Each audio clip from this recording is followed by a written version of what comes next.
Hello, hello. Welcome to episode 95 of the Titanforge podcast. Yeah, Yes. That wasn't a that question is mark, that was a statement. that was Uh, definitely a question mark. But my name is Rados, joined by my friend Tettles.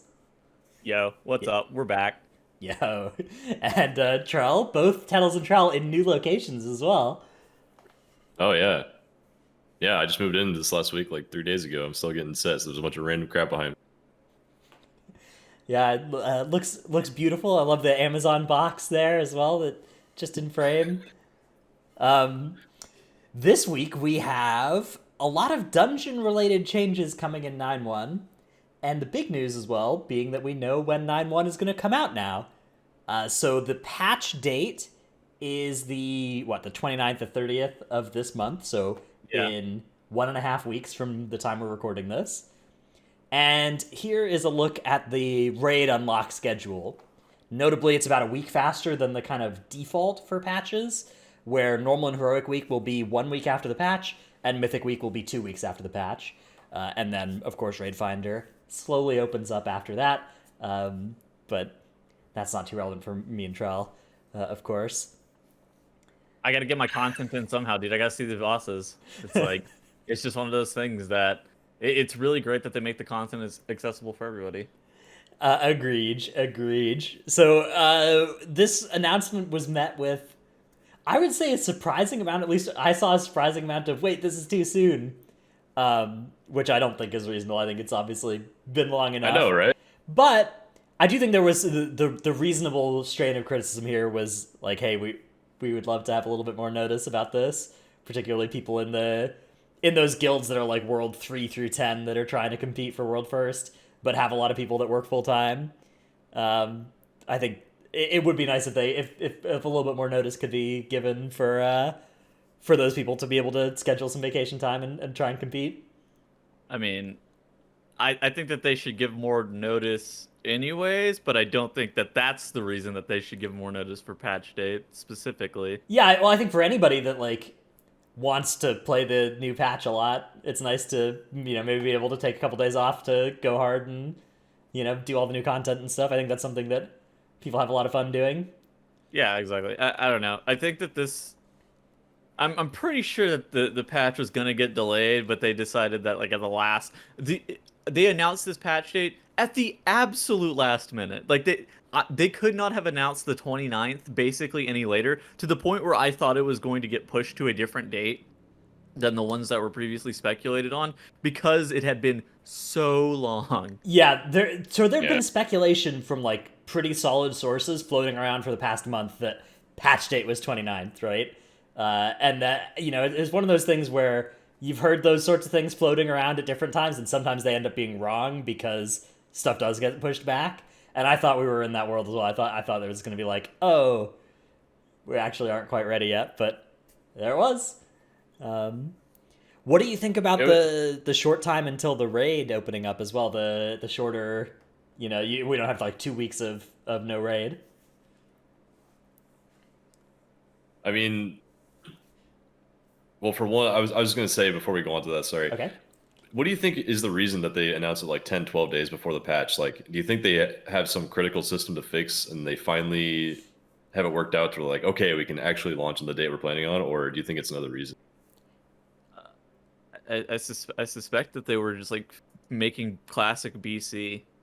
Like I I bet don't think that's it. no no I no think no those are no no completely different no. teams. Well, not all. No, not always. Because, well, I guess the inner workings of WoW are a little bit different. Yeah, okay, so they'll take people from like the Overwatch and like the Classic and the Heroes of the Storm team to make a new WoW expansion. I bet that it kind of worked in reverse with the BC. I bet that some of the developers had to go work on BC at some points, or maybe they were just like understaffed in that department. It's really hard to say exactly what the reason was. I think it's So just much simpler than that, which is like they would like to announce it as late as possible because they would like as much flexibility. Like once they've announced something, well, now it hurts them if they change it, right?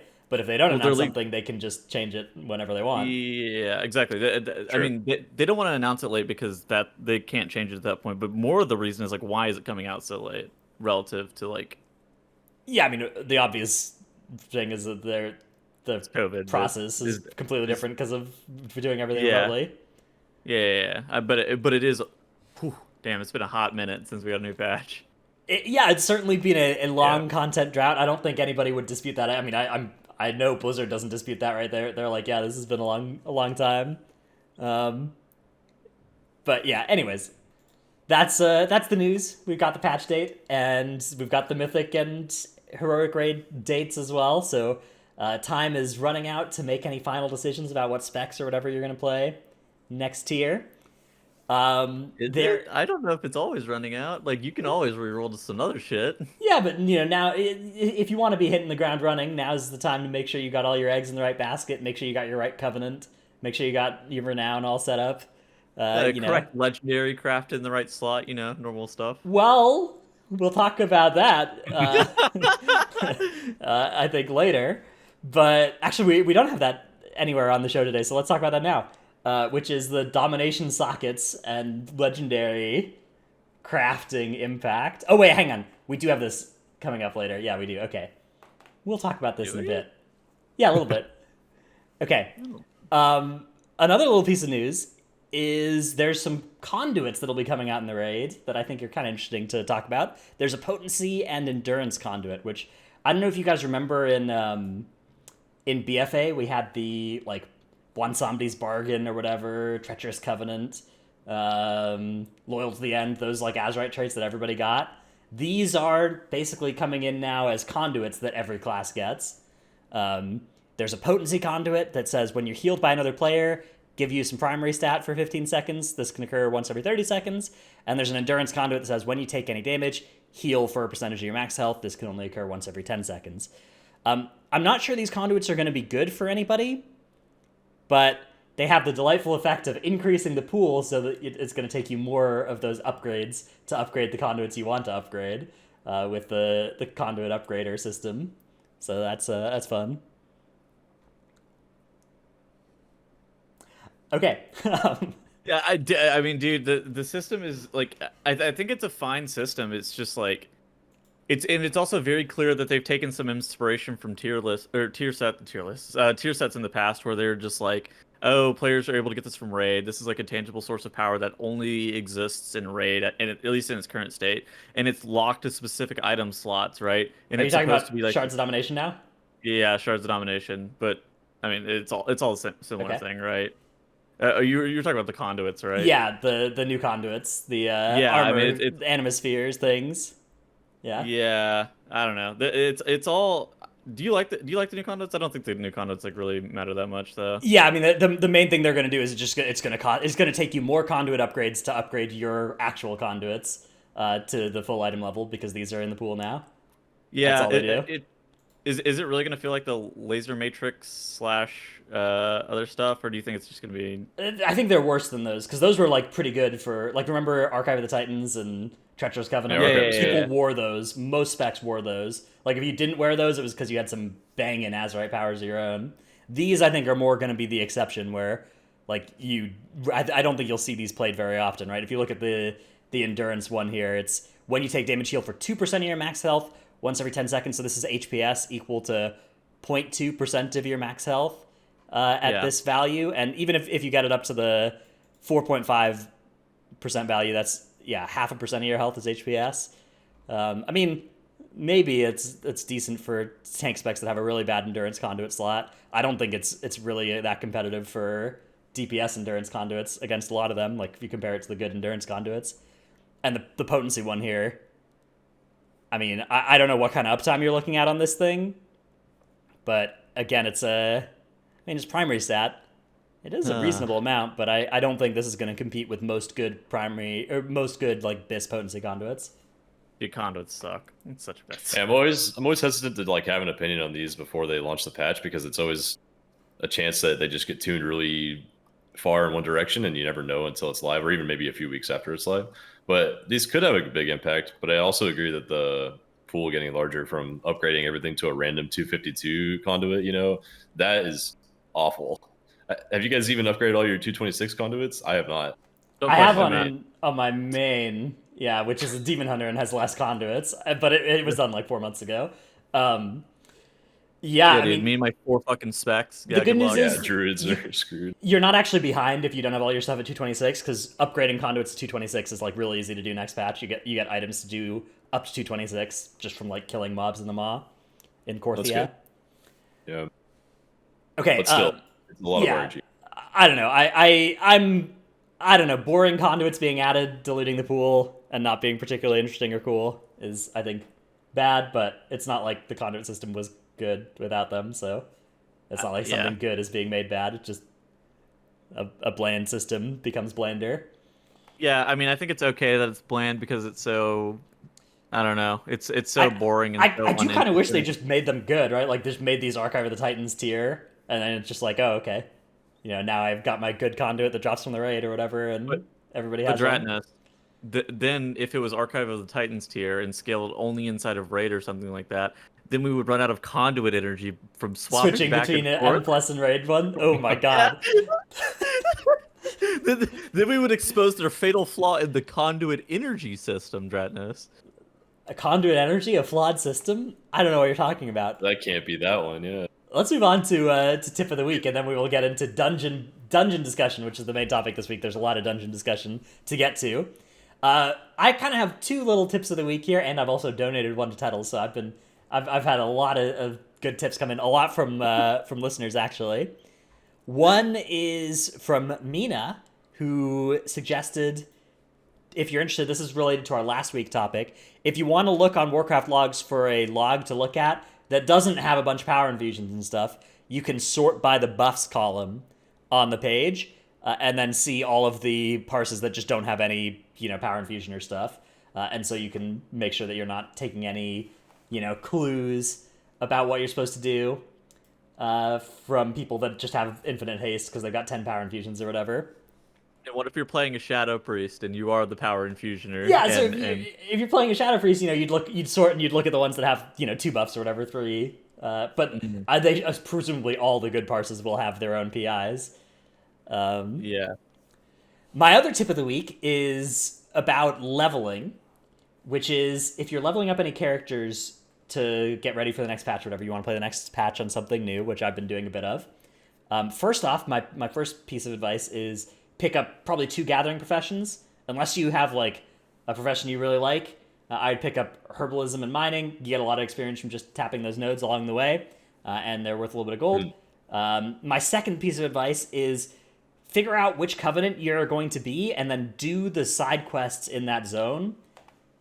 Even so, regardless of whether you're doing Threads of Fate or not, there's a lot of stuff that's like gated behind side quests, particularly for covenants. Like if you're a Kyrian person and you want to be able to get there's some companions that are like gated behind doing the side quests in Bastion. So just do those while you're leveling. They're good XP as well, and that's something that you can take care of while you're leveling, anyways. So that's my 2 little tips if anybody's leveling up any characters for 9.1. Okay, Trell, what is your tip of the week? So I don't really have a great tip this week, but you can save a little bit of soul ash for the next patch because the week 1, if they don't change anything for now, you may have to reforge a legendary, and that's because of the domination sockets and which pieces they're on your gear. You may have a legendary that's already in a head slot, like for Windwalker Monk. In my situation, I'll have to transfer that head slot to my waist for my legendary, so then I have an open head slot for the domination sockets. So I'm just having like 5,000 soul ash on hand to recreate a legendary, unless they actually add something to reforge the legendary that might not be needed. A lot of people have been asking for that, but we'll see if they actually do. So save a little bit of soul ash. After week 1, it shouldn't matter because Jarnos and I were talking right before the show about how you can basically just save infinite soul ash because of the new soul ash currency that's coming out. But just for the first week, you may want to have a little bit. Yeah, so you basically will have enough soul ash to craft whatever ranks 1 through 4 legendaries you want. But if you commit any soul cinders to upgrading something to rank 5 or 6, and it's in one of your domination socket slots, that's probably a mistake. So probably don't do that. The domination slots are head, shoulders, and chest for every armor type, and then 2 more slots that change based on which armor type you are. So if you're a cloth user, they're wrists and waists. If you're a leather user, they're hands and feet. If you're a mail user, they're waists and feet. And if you're a plate wearer, it's wrists and hands. So those slots will have domination sockets for the rage drops in those slots, and you're going to want to not have your legendary be in those slots because you can't add domination sockets to it.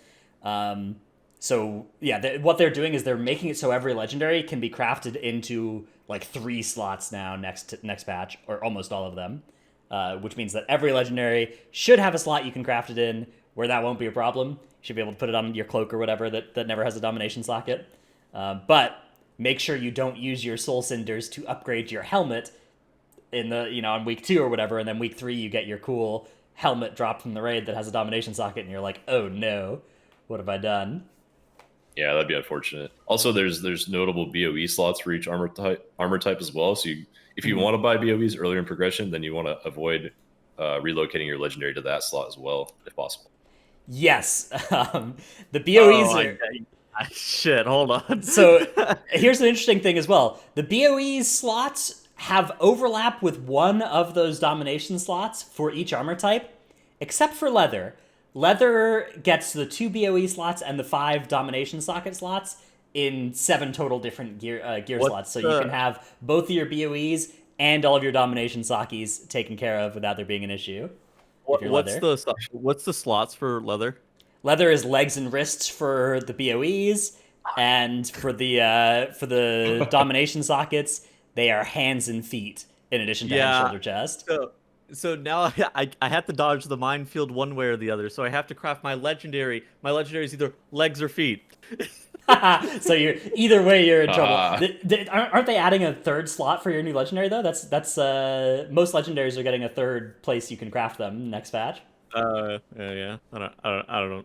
Yes, I read about that you're getting a 3rd place that you can craft them. I don't know where it is, but yeah. Hopefully your 3rd one's like cloak or something, or ring maybe. A lot of them have been cloaks and rings don't have domination sockets or BOEs next raid, so those are safe spots. But it's annoying because you want to craft in the highest stat budget slot you can find. Right? Yeah, I was gonna say, I think I'd rather have it on the fucking pants nonetheless, because like it'll eventually like. Before prog is even over for me, it will still be high. It will be higher item level than the BOE. Well, before prog is over, I mean, it's like 5 weeks before we get rank 6 legendaries that are higher eye level than the mythic BOEs. I don't know. Mythic BOEs can have. It'll be close for my guild, I guess. I mean, normally we rate about like 6 to 8 weeks. I think is okay. So yeah, you'll get it by the end of prog. Yeah. Yeah. It's a cool, exciting loot system that has a ton of very cool implications, particularly if you're a Mythic Plus only gear person. Look forward to... You're going to need to do at least Heroic Raid to get your domination sockets, is the TLDR of how that's going to work. So, I'm sorry about that for Mythic Plus only players. I'm going to make a video about all this Shard of Domination and BOE implications and stuff for loot, so stay tuned.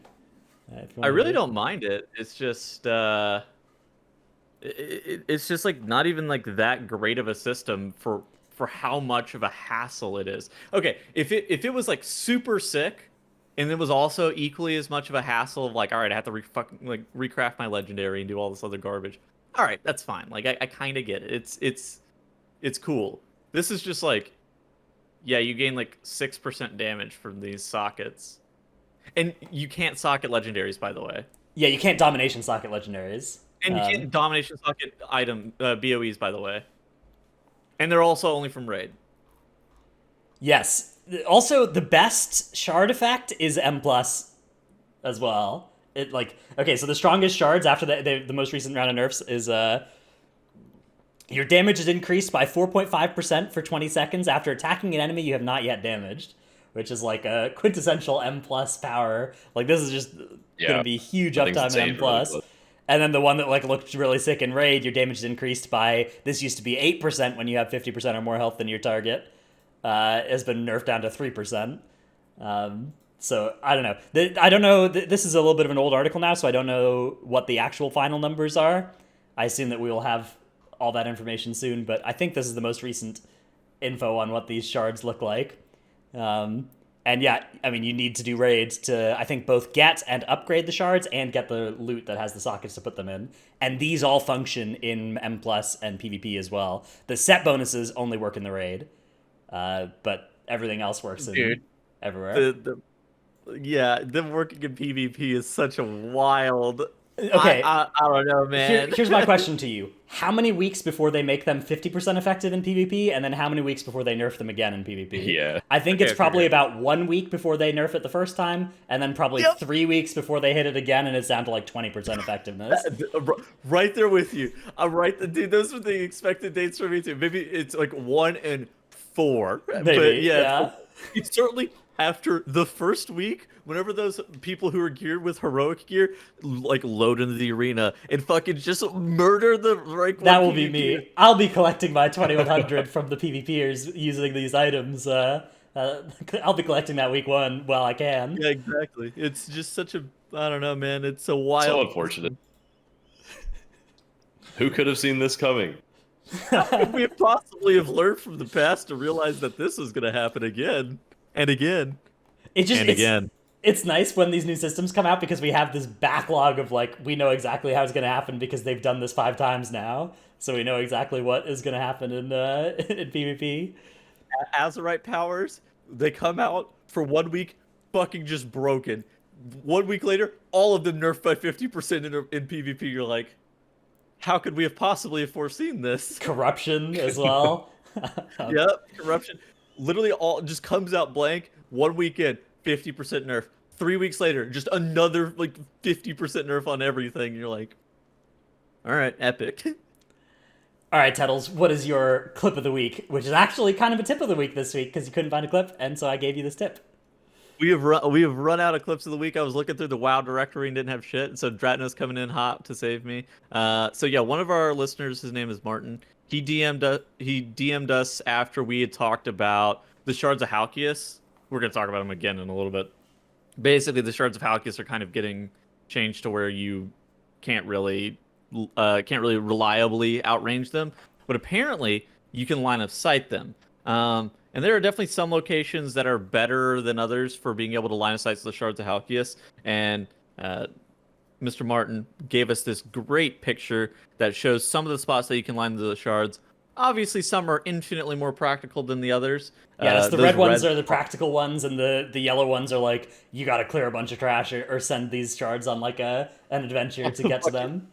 It's more like, why the fuck is the shard there kind of question for those yellow I mean, ones. you might be doing it. You know, lining this is potentially pretty powerful. Yeah, exactly. Yeah, But, I mean, if you can't range them, that's definitely the play once you get to higher keys. Those things do so much damage. Yeah, so we'll talk about actually. I mean, we can just talk about the Shard of Halkias now. just pivot in. Pivot to the main topic and talk about what they're doing to Shard of Halkias. So, in addition to a bunch of other trash changes, one of them is that the Shards of Halkias are getting their range increased on Thrash from 40 to 60 yards. So it's no longer going to be like Moonkins take a step back and are not getting hit anymore. But the damage is getting nerfed by about 30% as well on the Thrash, 28% or something. So they're That is making good, it at least, yeah. easy or harder to kite them, harder to outrange them, but less punishing if you choose not to. So the design intent is for us to just take that damage and fight these things. In practice, whether or not that just means we do something slightly more degenerate to avoid taking damage from it is the open question. And definitely the line of sight strategy, I think, is a likely thing that will be experimented with, and we'll see if it's worth. Because even at 30% less damage, those things truck, right? I mean, Yeah. I mean, if they're going to hit all 5 players, let's say they're not line of sighting, they're going to do a lot of damage in that Yeah. keys. And usually with season scaling, stuff's going to hit a little bit harder relative to last season anyway. Even though it got nerfed by 30%, it's still going to be a big chunk. I think too, it's like, I don't. Okay, so basically, as it currently stands, only one melee player can realistically get hit with the whole. Okay, with the Holy Paladin, it's just like one melee plus the Holy Paladin are like the only real people that are getting hit. And if you're in there and you know your mage is in melee and he's not pressing alter time or some other shit, he actually like cots almost 10 times out of 10 because the healer can't be able to keep like multiple people topped once you start getting to a high enough level. So yeah, I could see this being a pretty viable strategy. I wonder if it's worth to just like stand it, like just as a ranged, just dip out to 60 yards. That may be better than just like lining in and out kind of thing too. Yeah. I mean, a line is... my guess is that line will be the easiest way to deal with them. The problem is that, like, often these pulls include other mobs as well, so, like, What do you do? Maybe you just duck behind the line, you leave the thing thrashing there, and you pull the other stuff around and keep DPSing it. Yeah, that's what I I was don't know. thinking. You just keep burning the rest of the pack and then focus the you, shard while Do a you little have line of dance. sight. Yeah, you do some dancing to in between the ticks, like the dental drill. Oh, yeah, love that. You really got to Okay. show off your skills here for how good you are. So let's go back to the regularly scheduled order we had planned for this, and we'll get to the other trash changes in a bit. The first big set of changes, though, for M Plus that we want to talk about is the Tormented Affix, actually, which is getting some changes. I actually just made a video about these as well, which is that all 4 of the lieutenants have gotten buffed or changed. The Sagadon guy has gotten quite a big set of changes to make him less of something you kite as a tank and more of something that you tank as a tank, which is going to be fun to deal with. So now, if crushed isn't able to hit you, it'll grip you in and then crush you. So you can't kite this stupid thing. And then also has AOE damage, and then it has the grip everybody in, and then you have a root that you can kill to be able to run away from it, and otherwise you get hit by Massive Smash, which is going to be a one-shot on like probably even like a 15 or a 10 level. So Yeah, that he grips you in, and then he has like a really, really long cast before he does the big AoE. So you Yeah. do have a lot of time to break those roots, but it's kind of epic, I guess. it is actually pretty cool, yeah. Then the Executioner, which is the one with the healing reduction aura, got a Wave of Terror ability, which you just stand on your friend and it doesn't do anything. If you don't, though, it's a uninterruptible AoE fear that can't be dispelled, so make sure you stand within 6 yards of a friend for that one. Aura's Cold Heart got some swirlies to dodge, and Incinerator Arkeloth got the aura buff on the already damaging Soulforge Flames by another 33%. And Inferno, a large AoE that hits all players, doing about 15k on a plus 10 key, which the scaling on that is quite terrifying as we go to a higher level than plus 10. Yeah, that's a pride right there, just ticking on the group. Especially once you get to like plus 20, ooh, that's gonna hurt a lot. That's that pulsing AoE damage can certainly be brutal. It is kind of prideful plus big AoE cast as well.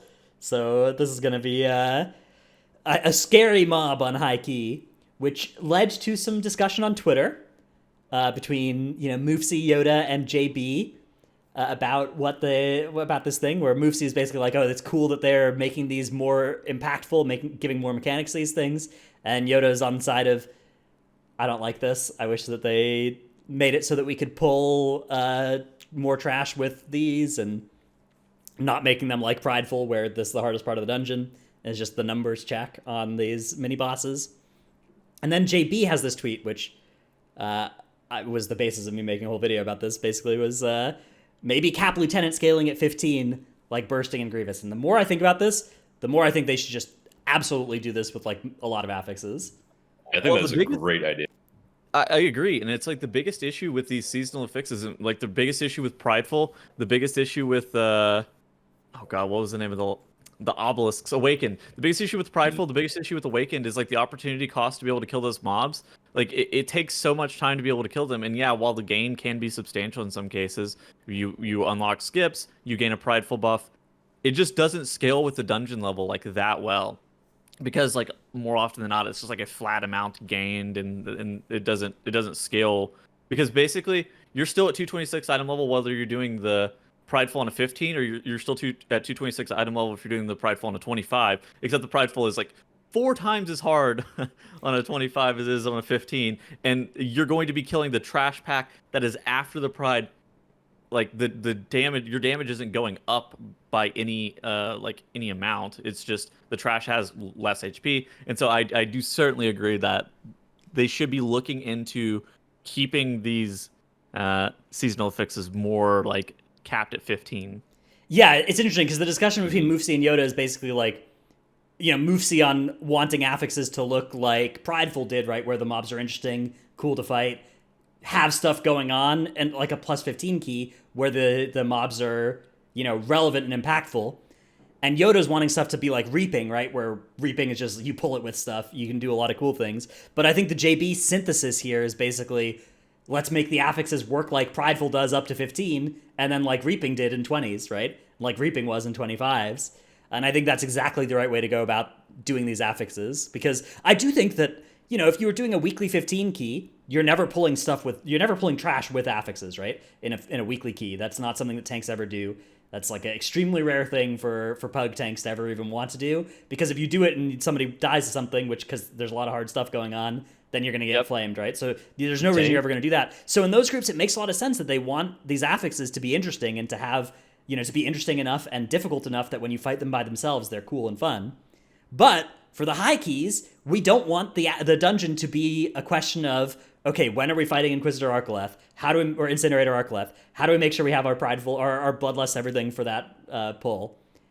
How are we going to survive this, right? We got to cut these classes that can't heal through this. We got to cut these hunters that can't survive this aura. Where the whole dungeon is now about Incinerator Arcoleth. I don't think that's so good for high keys. I'm so down to fight him by himself like that. Let me make it very clear. It's fine if you like design him in a way where design these mobs in a way where they have to be fought by themselves. That's fine. You're also putting a bunch of interesting mechanics on them. It's fine if they're like forced to be fought by themselves in some manner. It's not okay if the dungeon goes from, okay, how are we supposed to deal with Echelon? How are we supposed to deal with Halkias? How are we supposed to deal with like Boss? How are we supposed to deal with this big ass trash pull? And then it turns into, how am I supposed to deal with seasonal mob A, B, and C? And then just deal with them. And that is like the only point of the dungeon that you're even worried about. It's like, because it turned into, yo, how are we supposed to deal with this prideful? Oh, we're leaping off the fucking edge. Oh, we're invis potioning it. Oh, we're death running it or something, right? And you're like, yeah, okay. Yeah, it sucks because like plus 19 keys were so much more fun than plus 25 keys, because like in the plus 19 key, it's like, oh yeah, we'll just kill the pride. This is going to be fun. And then we'll have this big pride buff and we'll go fight this boss. And on plus 25, it's like, okay, everybody spawn the pride, stand in the right spot. We're invis potting. Oh, the pride pulled out. It's over, right? Or like, okay, everybody jump off the edge. We're going back to the kill start. The seasonal affix. Yeah. It's like, man. It's frustrating. And I think the big is we all would like the affixes to affect the dungeon a little bit less. Not just the tormented affix. Maybe it's just my opinion, but I agree, that way it gives you more freedom to pull more things together. It gives you more freedom for creativity and more comps, like we were saying, like the hunters not being able to survive the aura. Like anything that makes the affixes affect everything a little bit less is good, in my opinion, because you can just do so much more. Yeah, different routing. The thing that to me made this JB tweet is so great though is that like the problem with making the affixes just nerfed is that that does make like the plus 10 keys more boring, right? Plus 10 keys I think are strong because the affixes are impactful in them and change week to week. So I really think that this is actually the perfect formula, is just reduce or remove the scaling past like 15 or 18 or 20 or whatever for affixes, especially the seasonal ones, but they should consider doing that for a lot of the affixes IMO. I mean, dude, you can even make it have aggressive damage at a 15. Like it doesn't have to be like it doesn't have to be easy at a 15. Right. It just shouldn't scale to a fucking obscene level. Like it is allowed to be hard at a 15 and like make pugs have to kind of deal with that kind of thing. I think that's a good seasonal affix. I think that the weakness of reaping, which we didn't see because we were just doing those high keys where it was just the best affix ever, was that like in a plus 15 key you would spawn your reaping wave, you wouldn't pull anything extra with it, you would kill the reaping wave and you'd be like, that was easy, right? And like that is actually bad for the affixes to be like that. So yeah, I don't know. Genius tweet by JB. They should do this. I'm firmly on this team here. This is exactly the strat. Agreed. Okay. Let's talk about boss tuning. A wide set of boss nerfs have largely come out, which Tettles and I we did a little video on these as well. We're doing domination sockets next week. Do we know? I don't know. All right. Maybe the world will never know. So Dealer Zyxa is getting a pretty big nerf to the Arcane Lightning base damage, and Arcane Vulnerability is a higher percentage, but it's only affecting Arcane Lightning damage, not all Arcane damage. So these two nerfs combine to make Arcane Lightning probably about as lethal, a little bit less, and the combination of Arcane Lightning and other mechanics way less lethal. Yeah, I think that's overall good. Yeah, that boss needed a nerf. I think that like how they're buffing up the vulnerability and also like changing it from being all damage to just damage from the lightning. I think that that's also like right in line with what they should have been doing with this boss. It really felt like they were kind of in tune with like what needed to be changed about this one. This one as well, this was a boss I think that was really band-aided by Prideful because it was actually a pretty short boss fight. So you had Prideful for like almost the whole duration of it. So you could just kill this thing with Prideful and Lust before the mechanics overwhelmed you, even on pretty high keys. So it makes sense with Prideful going away that this is one they're going to want to take another look at. So I'm glad they've done. I think this is a really, really great boss to target and a really great set of changes to it. And then Hakar has received some changes, which Mandel here has done a thorough inspection of, which is the Blood Barrage is now a simple spell that fires missiles while the barrier's up, so it's not something that's like 14 seconds and then afterwards the boss is doing other mechanics while still shielded, which is how it used to work. And other than that, yeah, nothing else happening during Blood Barrier. Hakar no longer gains energy when Blood Barrier is up, as well, is the big news here. Which means you don't have this experience that you would have, like say you go into a 20 Tyrannical DOS in patch 9.0, by the time the Blood Barrier is down, Hakar's at 70% energy already, and it's about ready to Blood Barrier again, and you're like, man. Yeah, well, also too, you'll have like 5 Sons of Hakar because he's sub 20% HP, and then all the Sons of Hakar spawn again, and then he just eats them, and you're just like, that's a big fucking shield. What am I supposed to do? And you're out of cooldowns, and your pride is gone, and your bloodlust is faded, and you're sitting there like, I guess we wait for our second Ashen Hollow to come back up before the boss dies. Yeah, it really made the importance to like nuke through the Blood Barrier, to maybe even think about waiting for the boss to get to 100 energy again during a Blood Barrier, which is like a really dumb play pattern. So I think that in particular, this change is really fantastic because it doesn't change the cool and hard parts about the fight in lower keys, but it removes this sort of compounding interest, double whammy problem in high keys where the Blood Barrier takes a really long time and then that makes the next Blood Barrier almost happen instantly. So I love this set of changes. I think Hakar was a great boss to target, and this is a great set of nerfs to deliver to it. Yeah, thank goodness.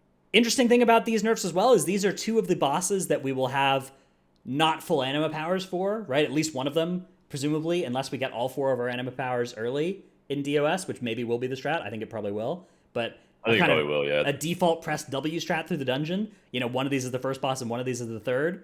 So if you're just doing that strat next patch, these will be some of the bosses you don't have full anima power set up for, right? In terms of the metagame, I actually do think what you will do in DOS is before you've pulled any boss, you will go and get all 4 of your anima powers for, like, if you're actually trying to optimize. But I think that the default press W strategy through the dungeon, it's very important to target these in particular because they will be ones that we don't have all the anima powers for. It really depends on how difficult the timer is going to be still. I mean, that dungeon's timer is still pretty aggressive, even double nerfed, yeah. Yeah, like the timer has been changed multiple times, and that timer is still super tight. Can you afford to really go to all 3 of these lieutenants and then backtrack that much in the dungeon? Well, I would say probably. I think 3 of the lieutenants are on the ring itself, and then 1 is like tucked into the Mechagon area a tiny bit. I was about to say, yeah.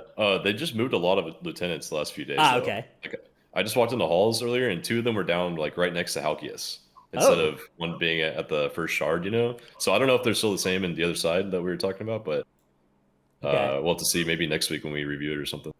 Yeah, that's definitely something to keep an eye on, and something my only knowledge is from those screenshots from like 2 weeks ago. So I don't know if they've moved them.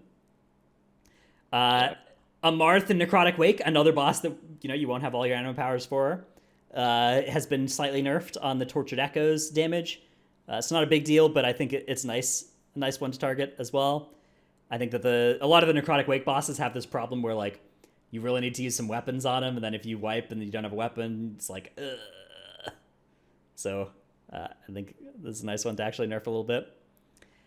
And Sanguine Depths, Crixus nerfs to the AoE from soaking the orbs, and nerfs to the Juggernaut Rush damage as well, which, man, this boss is going to be a hugely, like, relative to Prideful, you're going to have 0 or 1, I think, anima powers when you fight Crixus. So compared to the other bosses where you might have 4 anima powers, versus having a prideful buff, this is one of the ones that's going to get the most buffed by the new affix. I think when you factor that in, it will probably still be harder next season than it was this season, but it's a really important one, therefore, for them to be delivering these kind of nerfs too, because it was such a hard boss already.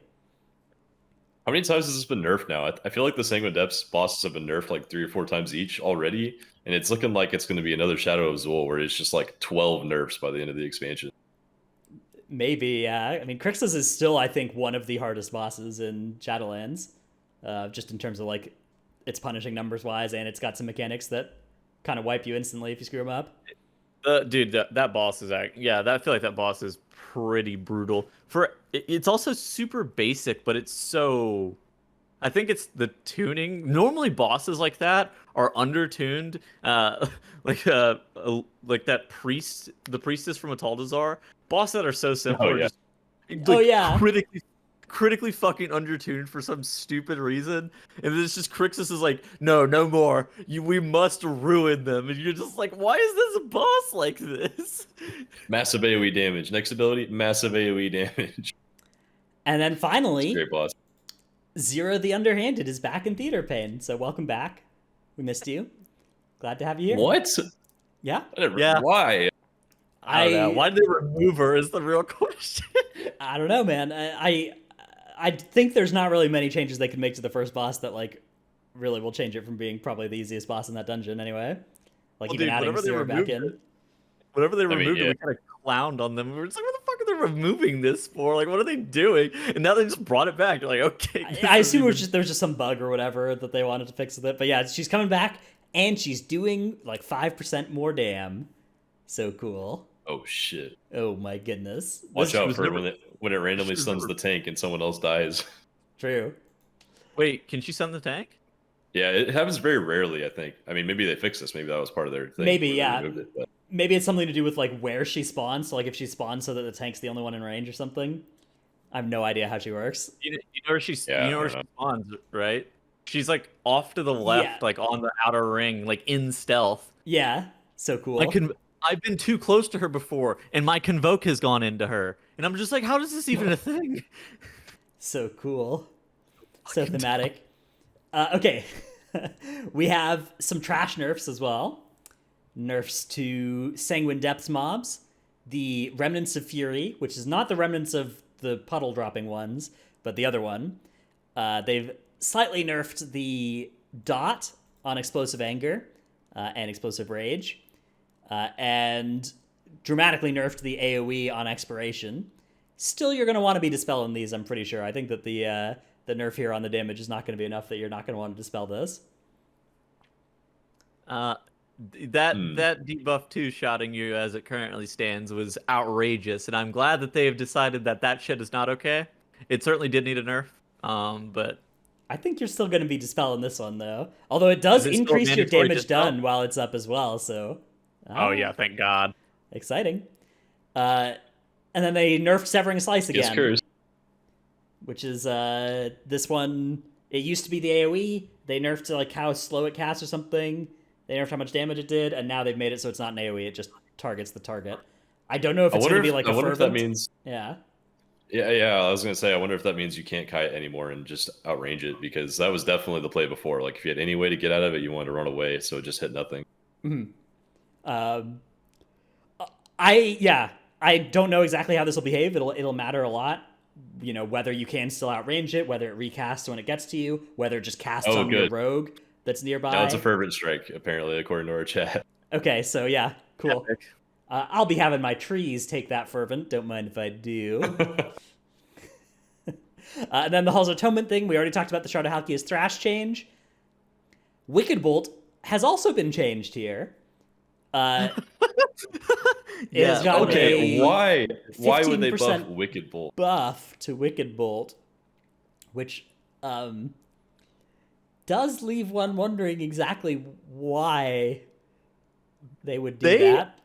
Are aware that the trash is the hardest part of that dungeon. Well, okay. And specifically those obliterators are fucking very difficult as well. I think that like Halls of Atonement trash is easier trash than the other dungeons. So I think it makes sense to make Halls of Atonement trash like harder.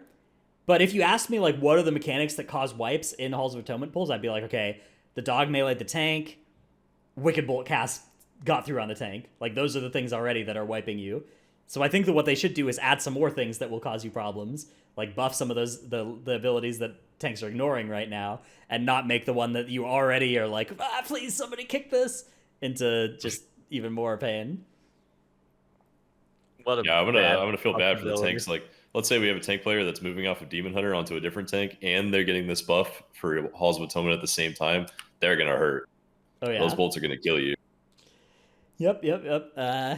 So I apparently we got breaking news on the show, Dratnos, that apparently there's been a change also to the mini boss in Plaguefall. Oh my goodness gracious! Is there a post or something?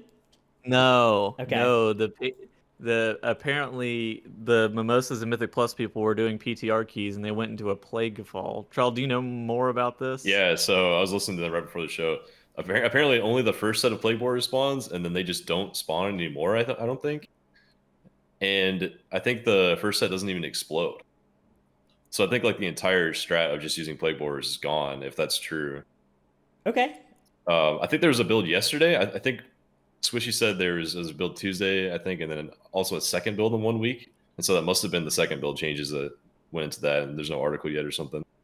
I am fine with this. Plague Borers are dumb. Plague Borers are dumb. I'm sure he'll go test it later, kind of thing, and we'll get a detailed post about the problem. I don't hate it. That dungeon needs a lot of fucking nerfs though to correspond with no bombing. We'll see, yeah, because that was a dungeon that was like defeated. The strategy there was entirely contingent on the Plague Borers like doing a lot of it for you. Yeah, so like they have. I don't mind it. I'm sure that it will, with Plague Borers gone, we'll get some rigorous testing of what the actual pain points are in that dungeon. There's a lot of those really hard pulls though, where it's like, man, those are going to be hard to actually deal with them. But I'm happy that we will. Like that's a step in the right direction. Plague Borers were dumb.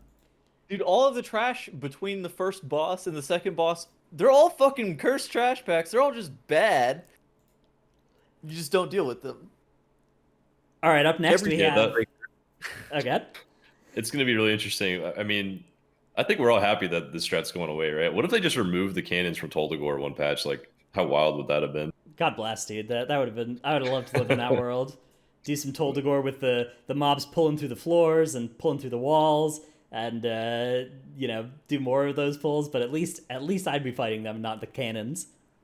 They turned them into one of those like play guns that whenever you press it, it shoots out the little flag and it's just a loser on it. That would be so funny. I was thinking about it, like if they removed the cannons and they left the trash with like that heightened HP, because the cannons existed, I think they would have had to change that eventually, right? So hopefully that's going to be the case here in Plaguefall. I mean, season 2 is a good time to make a big change because they have time to like realize what else needs to be changed later. Plaguefall in 9.0, like maybe if they just took away the Plague Borers, it gets worse, right? It becomes like one of the hardest dungeons or something. But like this was a necessary change towards Plaguefall becoming a actually fun dungeon to do, and not just a Plague Borer, AFK if you're not the person dealing with the Plague Borers fast. Yeah, seriously. All right, we have affix nerfs as well. Storming, first up, is getting the old quadruple nerf, something usually reserved for like rogues or whatever. This is so travel slower, always travels clockwise, damage nerf to 12% health instead of 15, and the big one now despawns the first time it hits somebody. Holy moly, this is a big nerf to this affix. This is, a huge set of things, especially this fourth one, really changes how this affix is going to feel. I'm very happy about these. I think. Yeah, that's going to be really nice. And speaking of rogues, that's actually a buff to rogues because they can pop cloak and soak a bunch of tornadoes, right, and get them out of the way. True. It's also a buff to groups that have 3 melee DPS versus groups that have like 1 or 0, because instead of the tornadoes barreling through all 3 of your melee, now they will hit one person and then just despawn. And so it's actually, maybe arguably, it's fine to have as many or as few melee as you want on a Storming Week now, whereas before it was very much, don't bring those melee, they are bad this week. So yeah, dude. I love how this change interacts with the dynamics of like how many melee you should bring. Honestly, yeah, storming is going to just be a great week for melee. You're going to completely forego the meta of classes and run triple melee. Well, there's already a lot of other problems for melee, sure. The dungeons themselves. I mean, the screenshot here. There's still a Yeah, deadly the thrust being fucking cast in dungeon. this screenshot here. That you're gonna die if you get hit by one tornado and knocked into a deadly thrust. Sure, but in general, I think this is a really good Okay. nerf to an affix that really sucked. This was an affix that like it didn't affect you if you were ranged, and if you were melee, it was like a miserable week. And now I think it's gonna be like fine. It's gonna be a fine week. I agree. So, yeah, I agree. It's not Yeah. the end of the world. I think it makes like some bosses that you're like pretty stationary on, like trash packs, so you have to be like super stationary on, like the angels in front of Devos, like Lord Chamberlain having to soak the telekinesis Oh lines. I yeah, think Lord Chamberlain. yeah, it makes all that That's stuff so just rough. like a lot easier. And Oh, I guess there's for a- Lord Chamberlain, yeah, you could just have like someone pop in and soak the tornado real quick. That's not one of the two big soakers, right? That's actually really nice for that fight. Yeah, if they wanted to buff this affix again in future, I would say that you could just make it do more damage now that it's easier to dodge and doesn't barrel through all of your melee. So I think that if they decide this was too many nerfs and they want to buff the affix, make it deal more damage. Like revert and change the direction of this nerf. Don't mess with this one. This is such a good nerf. they would Single player hit. they would never go back on their word and revert a nerf to an affix, right? So Necrotic was another affix that was we saw some nerfs to in the PTR build on Tuesday. It was discovered that it was applying on every other melee swing, and now Oh yes, that was a in- good change. in the release candidate, the newest PTR build, they reverted that for the most part. So now lieutenant mobs and bosses will have that behavior, but trash mobs will still apply necrotic on every auto attack.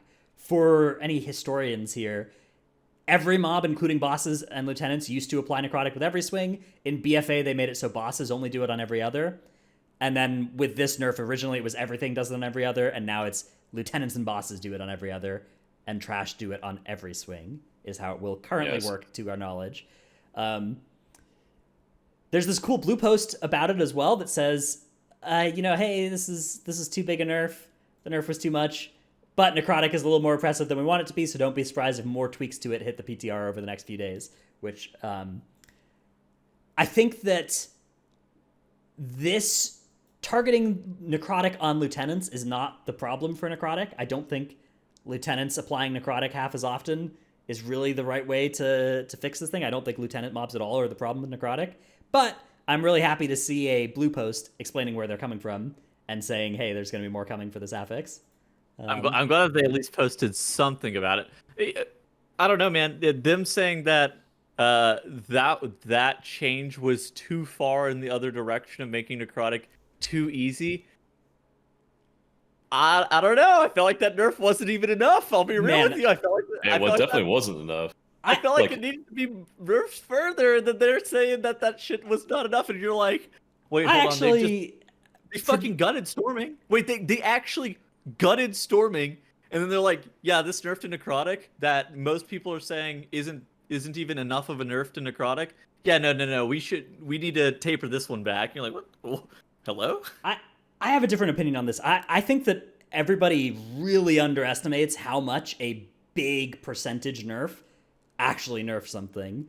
Like, Necrotic got a 50% nerf with this original thing here. 50%. That's Every true. single time you would have a Necrotic 40 stack, you would now have a 20 stack. How many times where you died in Necrotic would you have not died if you were taking half as much healing reduction? Probably a lot. Necrotic Like, is still half.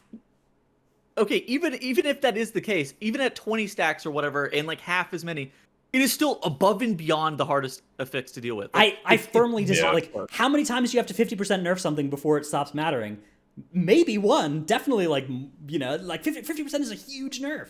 That is tremendously big. Well- It's huge. It is big. Like I agree. It's very impactful, but it still doesn't solve the problem that having necrotic as an affix in the key is going to take a lot longer to do that key in general than adding something like storming or inspiring or any other Yeah. affix. But sorry, like continue. as long as they make a different change, like I think all of us agree that if they made necrotic just expire based on each stack separately instead of all the Oh, stacks at interesting. once, so you had to kite. I think if they did something like that, it would solve it much more than a 50% nerf, Like because then you could naturally drop the Iron Fur necrotic stacks. I hadn't yes, considered that exactly like possibility, Iron but that's a cool idea. I think that would be worth looking into. Yeah. I think that also it's like, okay, maybe if there was a cap on the amount of healing reduction that you could also take, right? that too. Like Yeah, if you couldn't go past like 50%, You probably like wouldn't though. Like in almost all cases where you got to 50% or more healing reduction last time, with them being applied half as frequently, like you would get way less stacks. I don't know, man. I'm just thinking about like every necrotic deathlog I've ever seen, and like all of them would have been delayed by at least 10 or 20 seconds if you had half as many okay, stacks. okay. That's yes, I do agree, but that's from the position of you're playing necrotic the exact same as you're playing necrotic right now, right? That's not under the assumption that you're playing necrotic the same as you're playing the dungeon on a normal week. That's the Right. issue. yeah.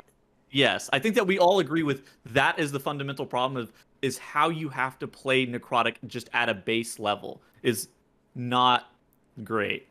Well, every time I think about necrotic, the pain points of it, I think about the worst pulls on it. Like everyone who's tanked has probably done the first pull of necrotic wake, or anything in that first area of necrotic wake on necrotic. It's so hard to drop stacks because those little soldiers will just leap to you over and over and over, and usually segmented, not all at once. And so, even if they apply twice as or they apply half the stacks they did before, you're still going to be at 40 stacks trying to drop, running away from the group, and then you'll refresh to 41 and then keep going instead of like 80. But still, the problem exists. Yeah, I'm with you that it doesn't fix the whole thing. I think that like there's not much in the game that you can't 50% nerf and make it a lot easier. I don't think that I agree with that. I think that almost like with the exception of maybe the very worst necrotic pulls that were previously like the best strategy against them is still hard would go to pulls where the best strategy against them makes them really easy, right? I agree, but It's still a dumb okay, strategy though of kiting that aggressively. fundamentally the argument is bolstering and necrotic are too impactful from how you would do the dungeon on like a week-to-week basis, and probably should be changed to reflect something like that because they're just too much in the camp of like I'm affecting how you were playing the dungeon. Well, I have good news for you about bolstering because bolstering has gotten nerfed on the newest In the worst build. way possible. When any non-boss enemy dies, its death cry empowers nearby allies, increasing their maximum health by 15% and damage by 20%. It used to be health and damage by 20%, but now health only 15% when a bolstering stack is applied. So we've talked about that a lot on the show. I think all of us would say, please give bolstering a duration of like 20 seconds or something, and just have it expire, so that you can still do bolstering pulls. That would help, and you can lose 20 seconds and it'd be fun. Like if you screwed up, you'd lose 20 seconds of the dungeon and that'd be fine. But it wouldn't be like a permanent disaster where you have a sky high pig from Waycrest Manor or a plague boar that's like a mile high chasing everyone through the dungeon until you wipe, forever. Yeah, I would say that again, numerical changes. I would say this is probably more impactful than people who just assume this will do absolutely nothing. But this isn't going to change too many of those bolstering checkmate situations into not checkmates. Like a lot of the time with bolstering, the problem is like, oh, this mob has 60% health and 4 bolstering stacks. Like, let's just wipe it. And I think that's probably going to be about the same. It's a very similar situation in necrotic where it's just like the problem isn't like this nerf doesn't affect the issue of like what makes bolstering really dumb. Like this For the like record, okay, yeah, this isn't a bad nerf. Like I mean, I'll take it, right? I'll take any crumb of a nerf that you give me. Like I will literally take anything. But there's such bad disproportionate like effects between some of these affixes. Volcanic doesn't do shit. Sanguine, okay, yeah, you have to aggressively kite mobs out of sanguine puddles, but like that makes sense with how you're dealing with it. Bolstering is a permanent thing that is like there's not a ton that you can do to play around it if you accidentally mess it up. Like with sanguine, oh yeah, I've healed the mob. That sucks. That was dumb of me. Here's but then it's just like don't do that. Here's Subcreation's affix ease tier list of all the affixes. This is like statistically generated on mplus.subcreation.net from all the affix, from high keys, so 16 to 27 in this case. the 2 hardest weeks by this analysis are the 2 Woolstring weeks, and 2 of the 3 hardest weeks are the 2 Necrotic weeks. So definitely these are affixes that should be examined, Dude, what the fuck is scrutinized bolstering harshly. necrotic? What the fuck is bolstering necrotic? Bolstering Necrotic is a little bit of That week is cursed. a weird one. Who set the? Okay, never mind. I'm not even gonna get into it. But it's just like what? And these affixes have been around forever. Like these 2 affixes are some of the longest ones in existence, and they still are the most egregious. And right, which they again, they just won't nerf them enough. Like I wonder to what extent it's like, hey, we like that a bolstering week feels really different in my weekly 10 key, right? But like what it's doing to the week to somebody trying to like push score or whatever is okay. We don't play this week. This is a dumb week. We don't play this. So I wonder if there's a solution that could involve these affixes also not scaling past 15, and then everybody, then they still can be impactful in those low weekly keys where it doesn't matter that they're like 20% harder than any other week. I mean, necrotic and bolstering don't scale, right? Well, they do, right? Because like 20% more health and damage on a higher HP mob, right? Oh, so like you okay, could, so you're saying there'd be like a cap. Yeah, you could cap it so that it's like adding the same health and damage on a 16 as it does on a 15. Yeah, like and a so flat it amount of becomes health instead of a relatively less percentage. impactful, and it stays the same in terms of absolute impact. Because right now it's relatively the same, and the absolute impact increases. I don't hate that. There's a lot of different changes I would implement first, but if that's the line that they went, I would sit there and be like, all right, whatever. That's like, I'm just trying to think of like why they haven't gutted these affixes, and I keep coming back to like it must be that they like the way that they feel in plus 10 keys, right? And like I want to, rather than like trying to make the argument like, hey, make the change that benefits me and not the one for the plus 10 players, I'm trying to come up with solutions that like give both parties what they want. I just think that like bolstering and bolstering mismanagement, regardless of key level, is still just brutal. And you're like, yeah, the amount of times that you accidentally body pull a pack and you just have like one bolstered ass mob, and you're like, all right, we're wiping. Even in a 10, you just sit there and you're like, all right, jump off, we're wiping. Yeah. It's literally faster than to kill a mob with like 10 million health. That's killable, but it's going to take so long. It's just, there should be a better way. So yeah, I mean, any nerf is a good nerf to see for the affix, but it is sad when they choose a nerf like this because you're like, oh, this probably makes it less likely that we will see a good nerf to this affix anytime soon. But hopefully we're wrong on that. And also Raging got nerfed to 75% increased damage instead of 100. I don't really have a strong opinion about this. Yeah, that was like, eh. I don't know. I think Raging should have another way of dealing with it rather than just having a Soothe, because it's a very binary affix. Maybe it has like a long duration, so there's another way, but I don't know what would be a better fix. Interesting. Maybe it's like a cast really that they cast at 30%? Yeah, you can make it interruptible. That'd be interesting. The problem with Raging is like there are certain mobs, like this is always going to be the issue with Raging, and this is not one that this fixes. It just kind of band-aids it. I don't hate it, but it's like there's always going to be mobs that require mandatory enraged dispels at a certain level, like Klotos. The champions. Okay, yeah, Klotos is a great example. The champions in Theater of Pain, the Soulstorm mobs in Theater of Pain, the gas bags in Theater of Pain. So many diverse dungeons that have tough trash mobs with Raging. I agree. Yeah, exactly. It's but the problem is that there's always mobs that like basically have mandatory enraged dispels, and this doesn't fix this. It kind of band-aids it a little bit. The mobs this expansion are not like the worst thing for enraged dispels. We've seen previous expansions where it's just like every dungeon has a mandatory enraged dispel. This expansion probably only like 3 dungeons have like a mandatory enraged dispel. Theater Pain just happens to have like 10 of them. Yeah, it's you also can play a rogue now. It's rogue, hunter, or druid gets to soothe. But I do agree that like it's kind of weird that one of these affixes is just like a comp check, right? Like, hey, did you remember to bring a rogue, druid, or hunter? Oh, you didn't? Oh, yeah. Hope you're not planning to do a 20 theater this week. It really sucks when there's 2 affixes that are comp checks in the same week, like Prideful as well. Do you have a Holy Paladin? Prideful every week as well. Coming in with that check. Every dungeon. Do you have a holy paladin? Yeah, every dungeon.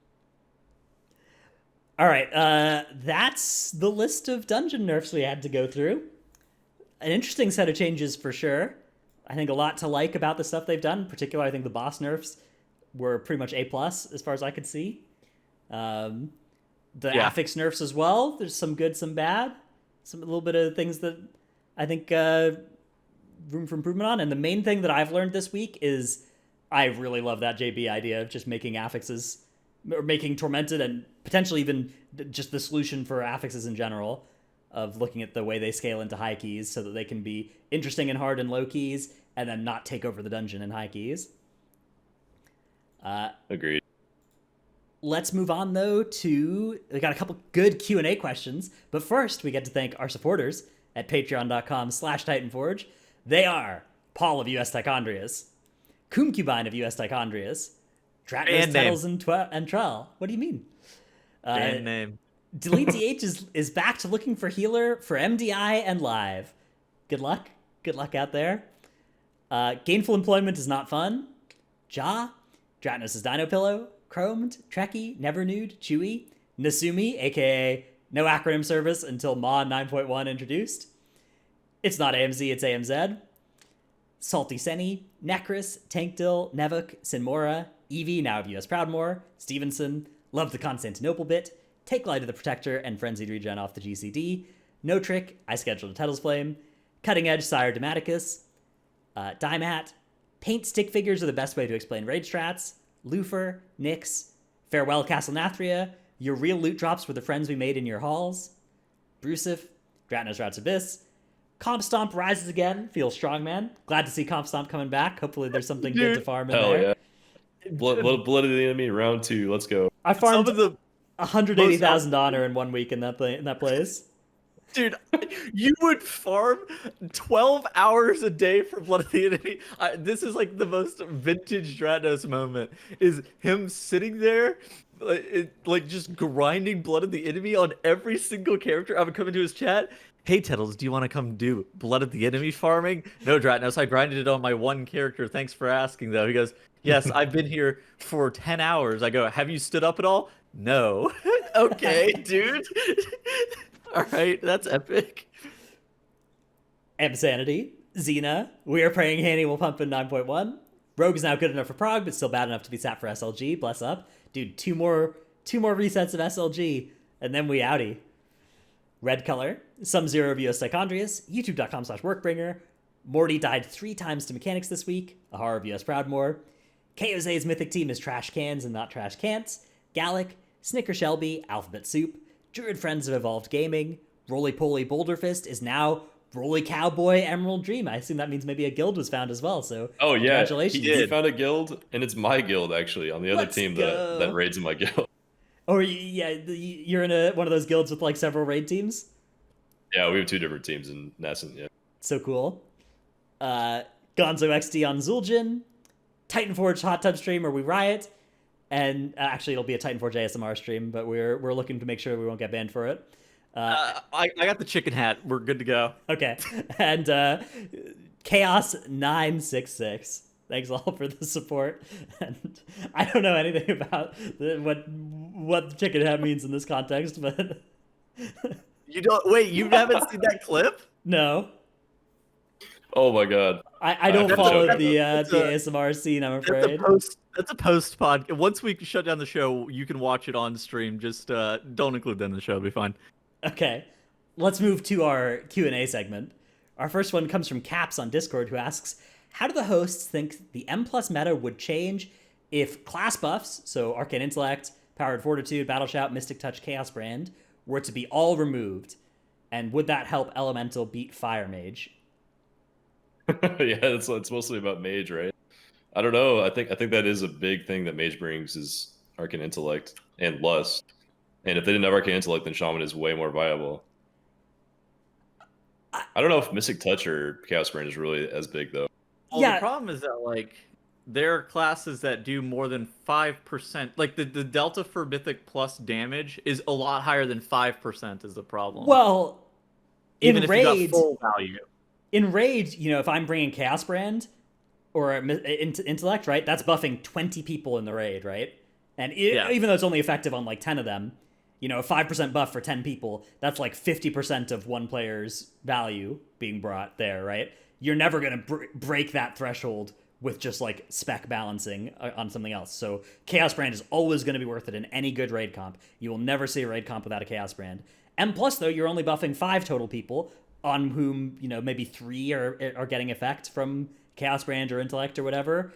And so it's actually, now we're looking at something that's like sub 10% of one player's damage being brought by that buff. Much more something that can be just taken over by raw damage. And you can look at that like most Mythic Plus groups. It's not like we're bringing warriors for Battle Shout. It's not like we're bringing priests for Fortitude. Mage is good, and when mage is good, intellect is something that's there, and maybe it's something that's like barely bringing them over the line relative to other specs sometimes. But all of the class buffs, I don't think really are long-term impactful to M plus comps in the way that they are in Raid. Well, the problem, like, and a great example of this too, is that in Raid, on average, like a DPS will do somewhere between like 7 to maybe like 8.5% of like a damage on a boss. Like 8.5 is like, holy shit, that guy's doing a lot of damage, like relative to the rest of his raid. Maybe even there's some bosses where it's like AoE fest and it's like can get a bit spicy, but that's neither here nor there. In a dungeon, your DPS are doing like 20 to 25-ish% of your group's damage per DPS. And so it's just like not as proportional all the time. Yeah, so 5% is a lot less of that. Exactly. Yeah.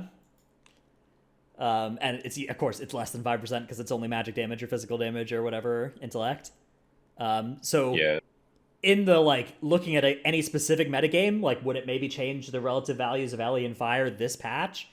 Yeah, maybe. Maybe that would be something. I mean, probably not this patch. Fire is really, really, really good this patch. I think that slot is pretty locked in, but for any two specific classes that are really close, like maybe, but it's not like a systematic issue in M plus, I don't think, like it is in Raid. Yeah, I was gonna say like the classes that are really close, like you're saying. I think that's usually the tiebreakers, like who has the better buff for the group. If everything else is equal before that, but like in the case of Fire Mage versus Ellie Shaman, Mage is also really tanky, and you can't really get around that with Ellie Shaman. You're like Onk is kind of a defensive, AG, but AG is pretty big. AG is good, true. But yeah, it's definitely like one small thing of many in a kit that it can be relevant. Whereas in Raid, it's like no matter what the status of Mage is, we are bringing one Mage at least. No matter what the status of Demon Hunter is, we are bringing one Demon Hunter at least, right? There's no way around that in Raid. And it's just not like that at all in M+. Yeah, exactly. Muyu in Discord asks, how do you find a new cutting-edge guild as a tank that doesn't want to play DPS? Feel like most guilds only ever look for DPS or heals and then just use the same tanks for ages. That's a hard question. Trell? Well, Trell decided to go DPS, right? To Raid as. Yeah, I got out of there as fast as I could. So raid taking is actually really fun, I think, if you're getting into it for the first time. But people like me who did it for a while, it gets pretty old, especially on farm. As a DPS player, if you've ever done that before, you tend to be able to do more damage each week in farm. And to do that, the same effect as a tank, you have to really sabotage your group a lot of times and do some kind of degenerate stuff, And it just doesn't feel good. Especially because you're the rest of your raid is like, oh yeah, let's start dropping healers or whatever, and as the tank, you're just there like, okay, all right, I guess I'm playing even more tanky than I was before. Yeah. Yeah, but for the question, like, how do you find a tank that doesn't want a DPS? That's a hard one. I think a lot of guilds these days actually take DPS players and put them in the tank role for a little bit, which is what Dradnos did. I didn't want a tank there forever. Yeah, but I think my guild is a pretty illustrative of the situation here, where it's like we are not really looking for tank applicants. Like we have me tanking, and I would rather DPS, but like the inertia behind me being the tank in the guild right now is really high because if we get a tank that is not good, that's really damaging for us, right? We know that me tanking works, so the only way we would move me off of tanking is if there was somebody that we were like convinced would be a good tank, and probably the easiest way for that to happen, unless we have like, a tank from a better guild than us, which there aren't many of those left, applying. Okay. I'm just saying, no big deal, no big deal. It would be a DPS player tanking during farm and it working out or whatever, and then like, okay, I would get to go back to DPS, that would be sweet. But for the most part, like even though we have a player who's tanking that doesn't want to tank, we're not really recruiting tanks at this point, much as I wish we were. I think a lot of guilds are kind of in that position as well, where it's like if they have a tanking setup that works, they're not really looking to change that. So your best bet is to find a guild that doesn't have a tanking situation that works, because those guilds are really desperate for tanks, and if they can't trick their DPS players into tanking, I mean they'll probably be pretty willing to give out some trials on a stretch goal basis. Dude, most guilds, like if you're looking for a tank, like a tank is an immediate need. Like if your mage leaves or whatever, right? You normally have somebody with like a mage alt or something like that, and you can kind of fill it for a couple weeks while you recruit a new mage. You can always get like another like DPS player. You can always get another healer, right? You can figure out the situation. If a tank leaves, that is an immediate need. You're like, oh no, we need to fill the spot this week, otherwise we're not able to raid. And so you're just like, all right, DPS player that's been in the guild forever and shows up to raid reliably and cares about the guild. You're tanking now. You know what they say? I fucking hate this. I'm in. Yeah. Now, if you find a guild that has just done that, they're probably, though, pretty interested in getting a tank in there and putting their player back on DPS, right? But if that DPS player transitions to be a permanent tank and is not just like a band-aid for 2 weeks, then again, that slot becomes, like my guild, pretty locked in, and you're going to need to like really convince us that it's going to work out before we would take a risk on it. Tank like turnover is also just kind of trap. Like you don't really, unless there is like there's major turmoil, you don't normally lob a tank either, unless there is major issues. Well, to lob a tank, you kind of have to have a backup plan in place, right? It's not like a DPS where it's just like, oh, somebody's bad, we can kick him. With tanks, it's like, okay, what are we going to do about tanking that is better than this before we commit to like changing anything? I think it's worth mentioning too. Like tanks are so important that if you're a tank player out there and you're looking to climb in ranks, getting to know people in other guilds is like the best way to find a higher ranked guild, because at some point they're probably going to need a tank, and if they know a tank player, they're going to ask their friends first, because it's so risky, like picking up a random tank player. You have no idea how well they communicate, how well they work with their co-tank, if they're going to have a good relationship and all that. But if they know you personally, it makes it a lot easier to just take a risk on you. Yeah, I think that's definitely a good point.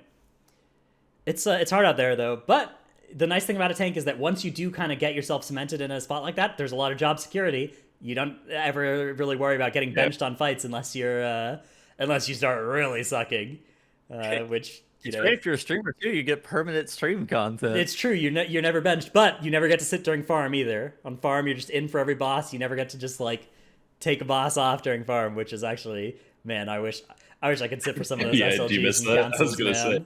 Yeah. I've been posting standby so many weeks just playing TFT these days. Man.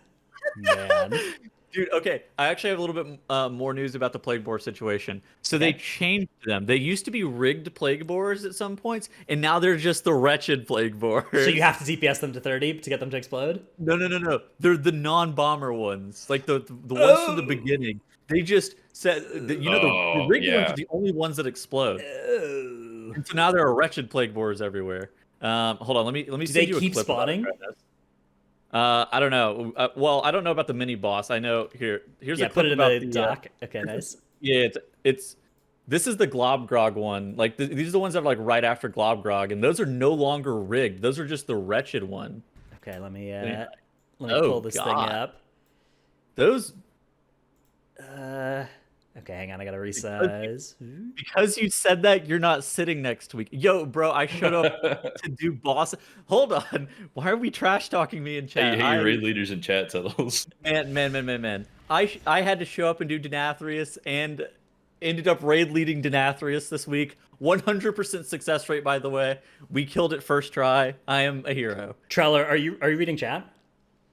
Did you see if yeah, anybody asked in there? Because I'm not reading. I don't have chat open. I didn't see. I hate you so much. Oh my god. What is wrong? No, nobody asked. Okay, thanks for confirming. All right, so that's the news about the Plague Boars. That's pretty big. That means there's just no rigged Plague Boars like in the whole dungeon now. Is that the thing? They're all wretched, all the way through, or are there still some rigged ones? It's although there's just a couple. And the ones during the like gauntlet the are wretched. Okay. Maybe like the 2 packs right after the first boss, and that's it, or something. Sounds like. That's big news. Other big news is oh, okay, what's this? This is a clip? This is not for the show. Okay. Take Emran's stream. In the show, then we'll watch this. All right. Then we'll be out of here. Thanks everybody for hanging out. And yeah, bye. Goodbye. Bye, everyone.